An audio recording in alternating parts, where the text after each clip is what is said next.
આદિવાસીનો કોઈ વિકાસ થયો જ નથી. વિકાસ રૂંધાઈ ગયો છે ને. ભાજપના રાજમાં ગુજરાતમાં 40 વર્ષથી ભાજપ અહીં રાજ કરે છે.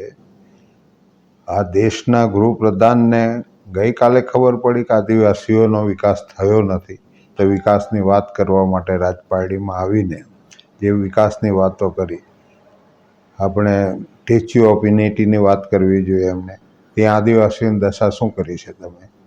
સફારી પાર્ક બનાવીને શું દશા કરી? ડેડિયાપાડામાં કોરિડોર બનાવીને આખા દેશના આદિવાસીઓને કેવા પરેશાન કર્યા છે.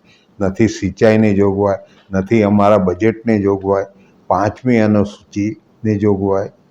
6 અને 5 આ ભારતમાં લાગવો જોઈએ. આદિવાસીઓને તમે કેટલા વખતથી રાજની અંદર છે, ભારતની અંદર 10 વર્ષ થવા આવ્યા તમને, તો લાગુ તો કરી દેવું જોઈએ ને. તાર રંજાડો કેમ છો તમે લોકોને? ને મલ્ટીનેશનલ કંપનીઓને લાવીને જંગલો સાફ કરવાના, એની જમીન પડાવી લેવાના, એ બધા તાઇફા તમે કરો. ગઈકાલે બધી કૂદીને વાત કરી આદિવાસીઓના વિકાસની. આદિવાસીઓ તો ભૂખે મરે છે. જ્યાં જીએમડીસી પર તમે જે સભા કરી ત્યાં 50 ગામની અંદર આજે પીવાના પાણીની સમસ્યા છે, પાણી મળતું નથી. એ વાત કરવી જોઈએ. પાણી વગર કોનો વિકાસ થવાનો છે? મારે એમ કહેવું, પાણી તો બિલકુલ ત્યાં છે નથી. જીએમડીસીમાં ખોદીને પાણી તો તમે કાળ નાખ્યું છે બહાર. આ લોકો કેવી રીતના પીશે? એટલે આવી વાહિયાત વાતો કરીને ઠગવાની જરૂર નથી. અને ચૈતનને હરાવવો હોય તમે ત્યાં જાઓ ને, ત્યાં ડેડિયાપાડાની અંદર સભા કરો ને. એના 1,01,03,000 વોટ છે, એને તમારે ડાયવર્ટ કરવાની જરૂર છે ને તમારા તરફ. અહીં શું છે ઝઘડિયાની અંદર? અહીં તો અમારા વોટ જે 66,000 96,000 જે ગેરરીતિ કરીને અમને હરાવ્યા છે, એ તોડવાની લાઈન છે તમે, એટલે અહીં આવો છો. આ 2 જણના વોટ અહીં વહેંચાઈ જાય તો બાકીના જિલ્લાઓમાં એમને વોટ મળે, એનું આ પ્લાનિંગ છે. તમે આદિવાસીઓનો વિકાસ ક્યાંથી કરવાનો? વિકાસ કરવાનો હોય તો મણિપુરની અંદર કરો ને. આટલા બધા આદિવાસીઓ ત્યાં મરી રહેલા છે, ગોળીબાર થઈ રહેલા છે, એનું માંસ બનાવીને ખાઈ જાય છે. નાગાલેન્ડની વાત, ત્યાં તમારા પર બિલકુલ વિશ્વાસ નથી.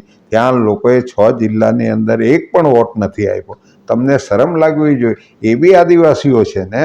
તો કયા આદિવાસીના વિકાસની વાત અહીં કરવા માટે આવ્યા છે? તમે કહી દો ને અમે છેતરપિંડી કરવા માટે આવ્યા છે. ને ગઠબંધન જો ખરેખર હોય, ઇન્ડિયા ગઠબંધન, તો અમિત શાહની સામે ગઠબંધન કરીને આ માણસ ઊભો રાખો. નરેન્દ્ર મોદીની સામે માણસ તમે ઊભો રાખી દો. રાહુલ ગાંધીએ ઊભા રહી જવું જોઈએ. કેમ કે દેશની પત્તર તો એ લોકોએ ઝીકી છે ને, આજે બી ઝીકી રહેલા છે. એની સામે શા માટે ગઠબંધન લડતું નથી? મને એક સવાલ થાય છે. તો આ તો ઠગ ગઠબંધન છે, જૂઠ ગઠબંધન છે, અને લોકોને છેતરપિંડી કરવા માટે છે. અમારો વિકાસ તો અમે કરશું. આટલું બધું ખનિજ લૂંટાય છે રાજપારડીની અંદર, આ ઝઘડિયા તાલુકાની અંદર. કાલે કહી દેવું જોઈએ ને કે આદિવાસીની વસ્તુ છે, તમે ચોરતા ને, એવી વાત તો કરવી જોઈએ ને. એમ હપ્તાની વાત તમે કરો છો. હપ્તા તો તમે લો છો દેશની અંદર ઇલેક્ટ્રોનિક બોન્ડ બનાવીને. કોણ બધા પૈસા ખાઈ ગયા દેશની અંદર? મોટા ચોર તો તમે છે. અહીં કોણ આ હપ્તા ઉઘરાવે છે? મારે હપ્તા ઉઘરાવતા હોય તો લોકો માલદાર હોય ને. એનું તો તમે લૂંટી ગયેલા છે. તમે આખી લૂંટ તો તમે દેશની અંદર ચલાવી છે. અહીં કોને વાત કરો છો હપ્તાની? એટલે આ તો વાહિયાત વાત છે. આ કંઈ આદિવાસીઓનો વિકાસ નથી, લૂંટ ચલાવવાની વાત છે. એટલે તો ઈવીએમમાં સુપ્રીમ કોર્ટ સાથે બી સેટિંગ કરીને આ જીતવા માટેની રીત છે. કેમ કે જે પાર્ટીઓ તમે બનાવી એના તો મત જ નથી. આ પહેલો દેશ હશે કે મત વગરના લોકો, મત જે લોકોના છે તેના પર રાજ કરે છે આ દેશની અંદર. આ કમનસીબી છે અમારા લોકોની. જાગૃત નથી, જાગૃત બનવા નથી દીધા. એટલા માટે એ લોકો છેતરપિંડી કરીને રાજ કરનારી આ ટોળકી છે. આ તો એક જાતની આફત જ છે. ભાજપ એટલે આફત આ દેશના લોકો માટે. એટલી વાત કરવા માંગુ છું.